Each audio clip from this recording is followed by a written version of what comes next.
在当今的欧洲各国中，如果波兰陆军称第二，无人敢称第一。像老牌强国法国、英国、德国，在陆军上都已经不是波兰的对手。在冷战结束、华约解体之后，欧洲各国的军事开支都大幅度下滑，波兰也不例外。当前正规军的人数是 12.5 万人，预备役为10万人，冷战时这个数字则接近40万人。但是注意，波兰却是欧洲少有的军费常年保持在 GDP 2% 以上的国家。人数虽然少了，但装备却愈发先进。观察波兰的军费，就会发现波兰的军费一再上涨，2016年为94亿美元，到2020年上涨到120亿美元。目前波兰已经是排名第2的美制武器进口国，过去2年采购了160亿美元的美国武器，包括爱国者 PAC-3 MSE 导弹、F-35 战斗机、MQ-9 死神无人机、黑鹰直升机、GASSM-ER 巡航导弹、海马斯多管火箭炮。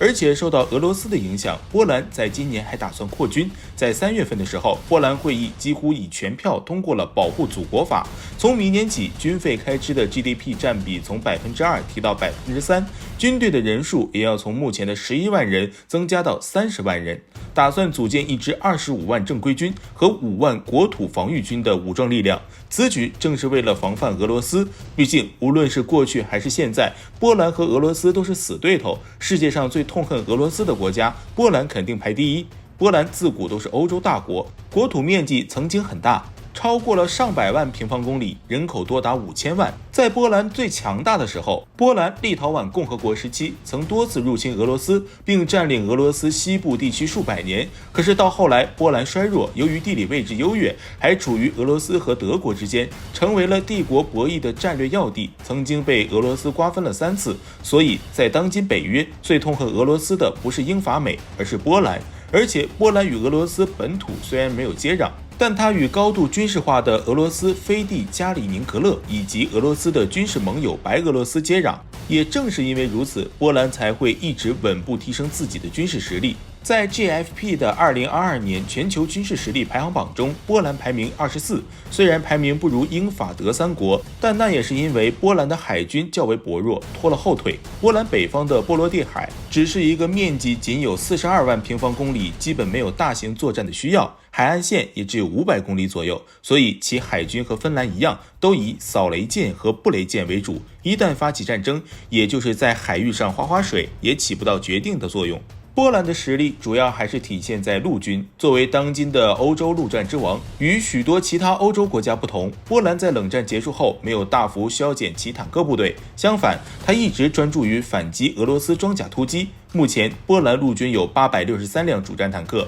主要分为豹2、T72 以及 PT91 3种。PT91 是基于 T72M 的波兰最新改进型。主战坦克数量已经远远超过了德国。德军目前主要有244辆主战坦克，其中只有90多辆可以马上投入作战。这个数量与波兰相比，已经不在一个位面级别。实际上，几个欧洲大国英德法所有列装的主战坦克数量，全加起来都不如波兰军队的多。英国目前仅有200多辆挑战系列主战坦克，与冷战时期相差甚远。德国陆军的巅峰时期，2500多辆主战坦克的制式经历了数次裁军，加上经济萎靡，到现在就剩那么些家当，在陆军实力上已经不如波兰。除此之外，波兰陆军还装备了1268辆 BMP-1 步兵战车、237辆BRDM-2 装甲侦察车、670辆 AMV 装甲运输车。不论是从装备还是数量和质量上，波兰陆军都是欧洲第1大陆军。值得一提的是，波兰在今年还购买了250辆最新的 M1A2 SEPV3 坦克，价值高达60亿美元，平均每辆坦克的售价高达1900万美元。这批订单除了250辆 M1A2 SEPV3 坦克之外，还有250套 ANVLQ-12 反遥控简易爆炸装置和电子战系统，26辆 M88A2 大力神装甲抢修车，以及接近35000发120毫米坦克炮弹。M1A2 SEPV3 坦克是美国陆军在伊拉克自由行动的战斗中吸取的经验教训改良后产物，解决了空间、重量和动力问题，并提高了整体生存能力。SEPV3 版本提供了增强的电力、车辆健康管理系统，升级的装甲具备安装以色列制造的战利品主动防护系统的能力。集成反简易爆炸装置 IED 防护、新的辅助动力装置和嵌入式训练辅助设备。美国陆军称其为史上最可靠的艾布拉姆斯坦克。根据合同，首批26辆坦克将在今年年底开始交付给波兰陆军，其余坦克则是在2026年之前完成交付。按照波兰的想法，这些坦克到位后会1比1替换原来的 T72M1Z 以及 PT91 等坦克。这些替换掉的武器装备也许会被波兰送给自己的邻居，用于抵抗俄罗斯的进攻。除了武器装备更多，波兰还是欧洲快速反应部队的主要成员，因此在训练强度上也是相当的高。除了日常训练，几乎每月都有实战演习，不是自己演，就是在与北约国家联演。波兰有时既扮演蓝军，又扮演红军，演练了从进攻到防御的多种作战形式。此外，波兰还积极参加世界各地的维和力量，派遣了大批部队驻扎国外，直接接受战地训练。由于波兰其特殊的地理位置，导致波兰夹在俄罗斯和北约之间，是北约阻挡俄罗斯的第一道盾牌，也是北约进攻俄罗斯的先头部队。如果没有练好作战能力，一旦有突发情况，根本无法应对俄罗斯的装甲力量。在波兰的陆军中，最神秘或许是波兰 GROM 雷霆特种部队。雷霆是一支建立于1991年7月13日的特种作战部队，以英国特种空勤团 SAS 与美国三角洲特种部队为蓝本建立。在人员与装备的选配方面，参照了德国 GSG9 特种部队的做法。根据外界估计，波兰 GROM 是以4人行动小组执行作战任务。由于该部对北约联合作战的要求很高，因此对于其成员的英语能力与沟通能力有着很高的要求。GROM 的每个队员需要至少掌握2门语言，并且75%的队员拥有战地医疗资格。在2003年的伊拉克战争期间， GROM 曾经参战。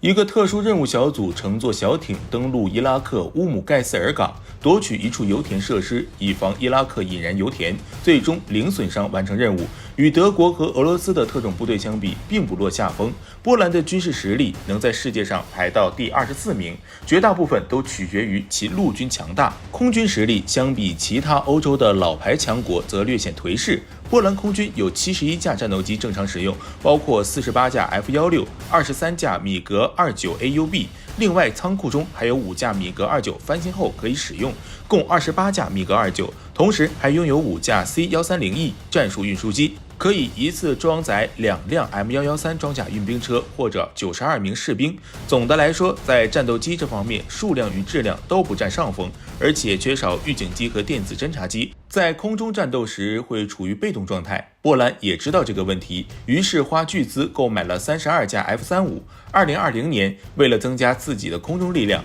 波兰向美国订购32架 F-35战斗机，价值46亿美元，并且还为空军配备了具有隐性能力的空对地导弹 GASSM 导弹，花费约为4.5亿美元。根据合同，波兰将在美国培训24名飞行员和大约100名技术人员，而首架 F-35将会在2024年交付给波兰空军，之后以每年4到6架的数量交付。这也就意味着波兰的第一个5代机中队将在2028年达到初始作战准备，并在2年后第2个中队就可以开始服役。F-35战机的性能相信各位都非常熟悉，一旦服役可以将波兰空军的实力拔上2个台阶，而且波兰购买的可隐身的 GASSM 导弹的性能也极为优秀，导弹采用中段惯性制导加上 GPS 修正，并配有红外成像导引头，能够自动识别目标，射程500公里，命中精度3米。GASSM 导弹精确制导的能力允许无需飞机驾驶员冒飞过目标区凌空轰炸的风险，